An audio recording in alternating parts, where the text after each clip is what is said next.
Before we begin, this story contains descriptions of violent deaths in an industrial accident and disturbing details of a radiation recovery operation. If you need to step away, take care of yourself. This episode's narration is AI-generated.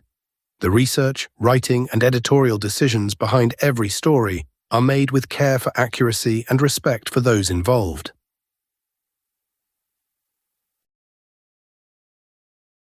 Recovery teams entered the SL-1 reactor building 65 seconds at a time, 2 men per entry.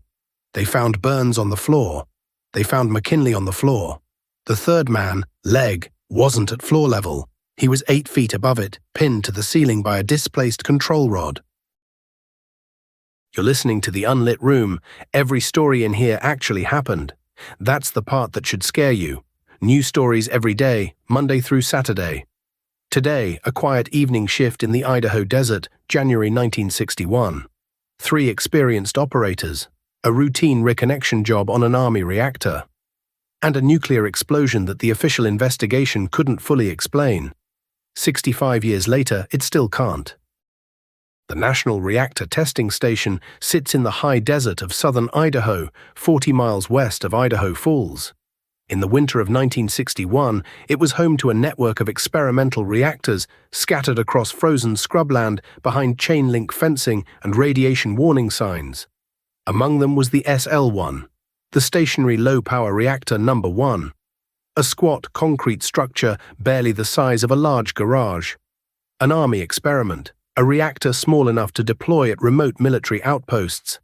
3 men were assigned to the evening shift on January 3rd, Specialist John Burns, 22 years old, Specialist Richard Legg, 27, and Navy Petty Officer Richard McKinley, 26. Their task was reconnecting the reactor's 9 control rods to their drive mechanisms after the Christmas holiday shutdown. They'd done this before. There was no supervisor in the building, no other personnel on site, just 3 experienced men, a clipboard, and a routine job. The SL-1's control rods were made of boron steel, a material that absorbs neutrons and suppresses the fission reaction inside the core.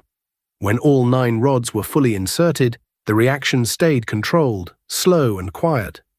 To reconnect each rod after the maintenance period, the procedure was simple. Lift the rod number more than 4 inches, couple it to the drive mechanism overhead, and lower it back down. 4 inches. That was the safe limit for every rod in the array. The central rod was distinct from the others. It was the largest, the most visually prominent, the emergency shutdown rod, the one nuclear operators call the scram rod. If something went wrong and the reactor needed to stop immediately, driving that rod fully into the core would kill the chain reaction.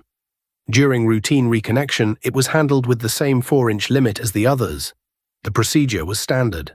By 9 o'clock, the 3 men had been working through the reconnection list for about half an hour. Each rod required lifting, coupling, lowering, the kind of task experienced operators do almost on reflex. At 9:01 p.m., every monitoring instrument at the remote station registered a simultaneous spike and went silent. The National Reactor Testing Station in January is dark by 5 in the afternoon. The SL-1 building was visible from the perimeter fence, a low concrete shape against the snow lit from inside. Ordinary looking, until it wasn't. Micro Cliffhanger 1. The instruments had gone dark at 9:01. It would be 16 minutes before any team could get close enough to look inside, and once they did, they couldn't stay long enough to understand what they were looking at. Fire department and health physics personnel, the radiation safety specialists, arrived at the SL-1 perimeter at 9:17. Radiation alarms were active, no signal from the structure. No one inside could report what had happened. What had happened inside, the investigation would later determine, was this. The central scram rod had been manually withdrawn approximately 20 inches above its safe position. Some accounts put the figure at 26 inches, either way, far beyond the 4-inch limit. At that depth, the water surrounding the core could no longer slow the neutron chain reaction. The reaction became self-sustaining, what nuclear engineers call prompt criticality. In the first 4 milliseconds, the reactor generated approximately 19 billion watts of power. The fuel temperatures spiked to several thousand degrees. Superheated steam built pressure inside the reactor vessel faster than the vessel could contain it. The reactor itself was launched upward by the force.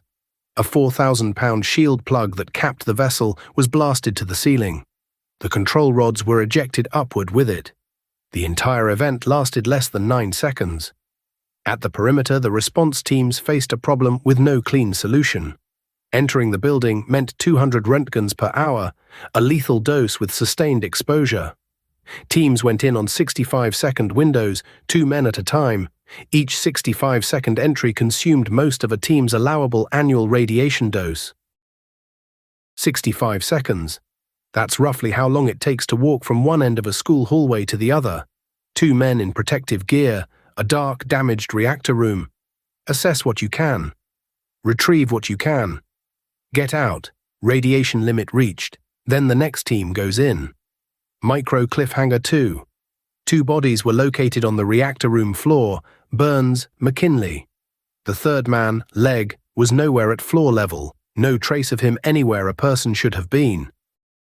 It took until January 9th, 6 days after the explosion, for recovery teams to locate Leg. He was on the ceiling, 8 feet above the reactor room floor, held in place by a control rod that had been driven through him. He'd been positioned directly above the reactor at the moment of explosion. When the vessel fired upward, one of the ejected rods drove through him and pinned him there. He remained on that ceiling for 6 days while teams worked around the radiation limits to reach him. Manual recovery wasn't possible within safe exposure windows. Remote-controlled equipment was brought in to retrieve him. The recovery of all 3 men took weeks. They were buried in lead-lined coffins. The radioactive contamination in the remains was so severe that portions were interred at the Nevada test site, rather than returned to their families for conventional burial. The AEC, the Atomic Energy Commission, the federal body that oversaw nuclear programs at the time, launched a formal accident investigation. They had physical evidence, instrument records, and the reactor room itself. What they didn't have was a witness. The only people who had been inside the SL-1 building on the night of January 3rd were the same 3 people the explosion had killed. The investigation concentrated on a single physical question. How does a control rod end up 20 inches above its safe position? There were 2 explanations investigators took seriously. The first, accidental withdrawal. Reconnecting each rod requires the operator to apply upward force, lifting the rod to engage the coupling above. If the coupling had been stuck from the maintenance period, an operator might have applied more force than intended, pulling the rod past 4 inches before catching the error. It's conceivable, but the AEC's engineers couldn't construct a plausible mechanical sequence for accidental withdrawal to 20 inches. That distance doesn't happen from a slip of the hands. It requires sustained, deliberate upward force over a measurable period of time. The investigators reviewed the procedure, the equipment, the rod design. They couldn't make the accident theory work cleanly.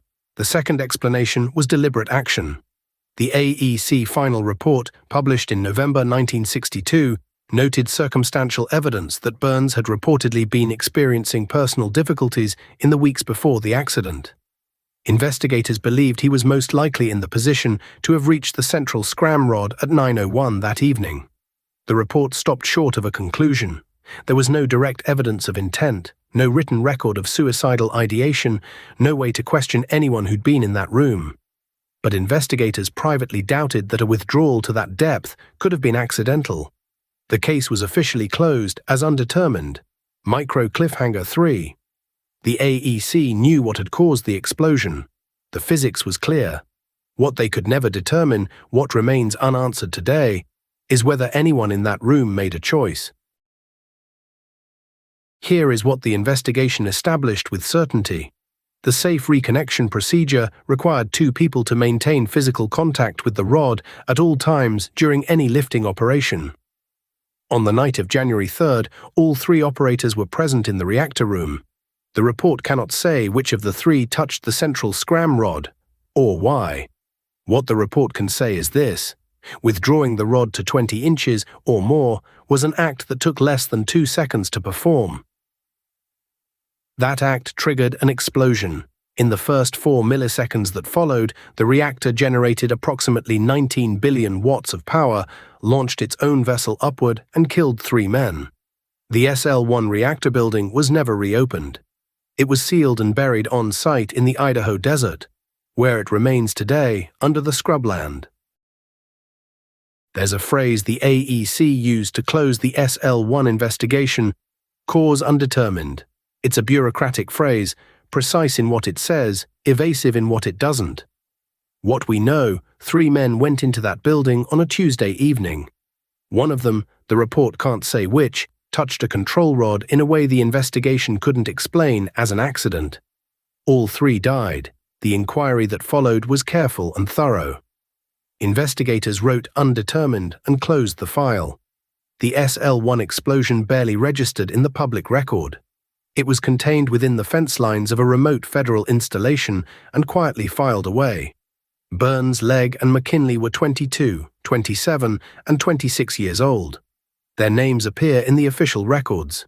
Their story largely doesn't.